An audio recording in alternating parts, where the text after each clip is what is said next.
ओम श्री विष्णवे नमः। प्यारे दोस्तों, आपका अपने चैनल भक्ति सरोवर में हार्दिक स्वागत है। आज मैं आपको श्रवण कराने जा रही हूँ श्रीमद् भागवत गीता की अध्याय का माध्यम, जिसे भगवान शिव ने माँ गौरा पार्वती को सुनाया था। आप कथा को अंत तक जरूर सुनिए, जिससे आपको संपूर्ण कथा का पुण्य प्राप्त हो सके और कथा को बीच में आधा अधूरा नहीं छोड़ना चाहिए। आप चैनल को सब्सक्राइब जरूर करें, लाइक करें और कमेंट बॉक्स में ओम श्री विष्णवे नमः जरूर लिखिए। आइए भोलेनाथ का ध्यान करते हुए श्रवण करते हैं श्रीमद् भागवत गीता का महात्म्य। भगवान शिव जी कहते हैं, पार्वती जी, अब मैं आपको भागवत गीता के अध्याय का महात्म्य बतलाता हूँ, जिसे सुनकर कानों में अमृत राशि भर जाती है। पाटलिपुत्र नामक एक दुर्गम नगर है, जिसका गोपुर बहुत ऊंचा है। उस नगर में शंकुकर्ण नामक एक ब्राह्मण रहता था। उसने वैश्यवृत्ति का आश्रय लेकर बहुत धन कमाया, किंतु ना तो कभी पितरों का तर्पण किया और न देवताओं का पूजन। वह धनोपार्जन में तत्पर होकर राजाओं को ही भोज दिया करता था। एक समय की बात है, उस ब्राह्मण ने अपना चौथा विवाह करने के लिए पुत्रों और बंधुओं के साथ यात्रा की। मार्ग में आधी रात के समय जब वह सो रहा था, एक सर्प ने कहीं से आकर उसकी बाह में काट लिया। उसके काटते ही ऐसी अवस्था हो गई कि मणि, मंत्र, औषधि आदि से भी उसके शरीर की रक्षा असाध्य जान पड़ी। तत्पश्चात कुछ ही क्षणों में उसके प्राण पखेरु उड़ गए। फिर बहुत समय के बाद वह प्रेत सर्प योनि में उत्पन्न हुआ।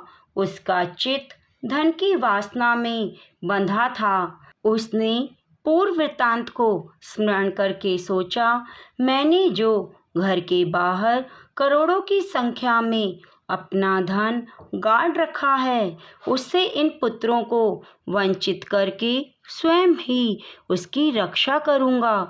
एक दिन सांप की योनि से पीड़ित होकर पिता ने स्वप्न में अपने पुत्रों के समक्ष आकर अपना मनोभाव बताया।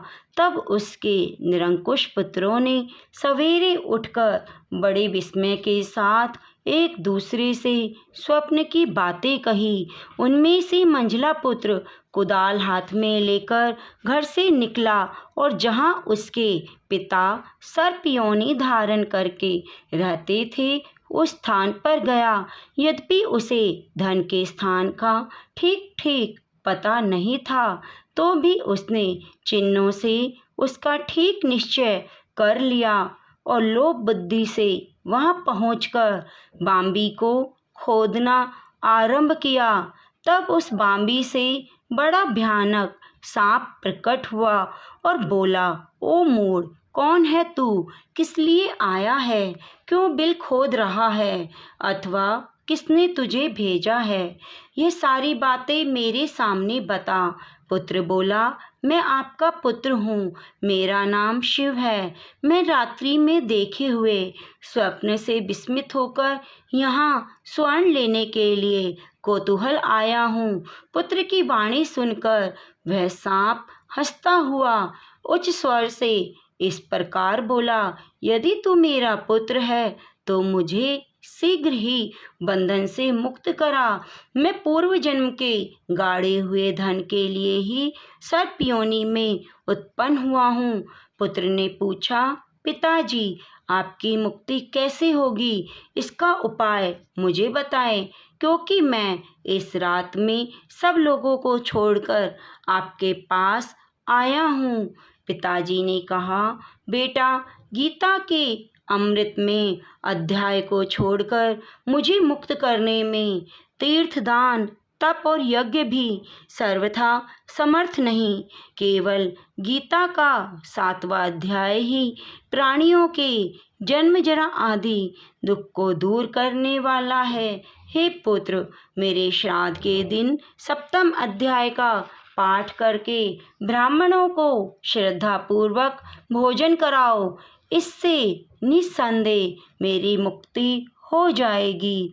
वत्स, अपनी शक्ति के अनुसार पूर्ण श्रद्धा के साथ वेद विद्या में प्रवीण अन्य ब्राह्मणों को भी भोजन कराना। सर्पयोनि में पड़े हुए पिता के ये वचन सुनकर सभी पुत्रों ने उसकी आज्ञा के अनुसार और उससे भी अधिक किया। तब शंकुकर्ण ने अपने सर्प शरीर को त्याग कर दिव्य देह धारण की और सारा धन पुत्रों के अधीन कर दिया। पिता ने करोड़ों की संख्या में जो धन बांट कर दिया था, उससे वे सदाचारी पुत्र बहुत प्रसन्न हुए। उनकी बुद्धि धर्म में लगी हुई थी, इसलिए उन्होंने बावली, कुआं, पोखरा, यज्ञ, देव मंदिर के लिए उस धन का उपयोग किया। अंशशाला बनवाई, गौशालाएं बनवाई। तत्पश्चात 7वें अध्याय का जप करते हुए उन्होंने मोक्ष प्राप्त किया। पार्वती जी, यह भागवत गीता के अध्याय का महात्म्य है, जिसके श्रवण मात्र से मानव सब पातकों से मुक्त हो जाता है। प्यारे दोस्तों, आपको ये महात्म्य नित्य प्रति सुनना चाहिए। इससे पितरों की शांति होती है और हमें मोक्ष प्राप्त होता है। आशा करूँगी आपको कथा बहुत अच्छी लगी होगी और अंत तक बने रहने के लिए आपका बहुत धन्यवाद।